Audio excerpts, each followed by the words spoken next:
U.S. House Buck-second warnings passes pro-crypto legislation FIT21 with strong support. Shalini Nagarajan last updated, May 22, 2024 23:57 EDT 2-minute read.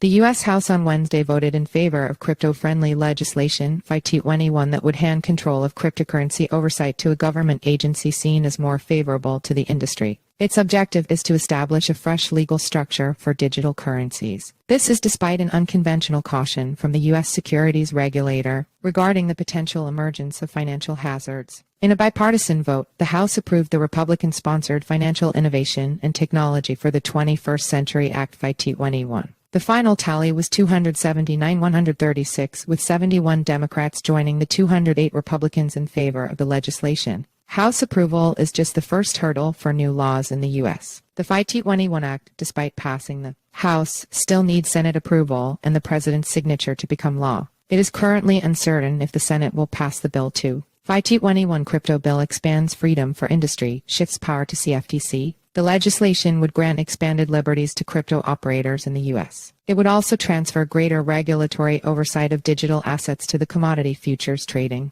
Commission (CFTC). Placing most digital assets under the jurisdiction of the CFTC would categorize them as commodities instead of securities. This would shift regulatory oversight away from the second. This move is significant, especially given the Biden administration's crypto industry crackdown initiated under the second's purview. The passage of the legislation potentially puts President Joe Biden in a difficult position. He must decide whether to go against his own second chairman and refuse a veto. It comes as former President Donald Trump courts the industry in his 2024 presidential campaign. After the vote, House Majority Whip Tom Emmer said that the passage of the act would pave the way for flourishing American digital asset innovation. This globally competitive framework will give entrepreneurs the clarity and assurance they need to build here in the United States while ensuring the next iteration of the web emulates our values, he said. Second, White House aligned in opposition to FIT21's approach. Before the vote on Wednesday, the White House issued a statement that said the FIT21 bill doesn't do enough to safeguard consumers involved in certain cryptocurrency transactions. However, it refrained from completely vetoing the legislation. Wednesday's House vote also followed Second Chair Gary Gensler voicing criticism against FIT21. Gensler argued that the bill would, in some aspects, create new regulatory gaps and undermine decades of precedent regarding the oversight of investment contracts, potentially endangering investors and capital markets. The federal regulator argued that FIT21 would work against already established securities law. It would negate the long-accepted Howey test while reneging current regulations on investment contracts, he said. This would allow crypto operators to self-certify their products. The crypto industry's record of failures, frauds, and bankruptcies is not because we don't have rules or because the rules are unclear. It's because many players in the crypto industry don't play by the rules, Gensler continued. Follow us on Google News.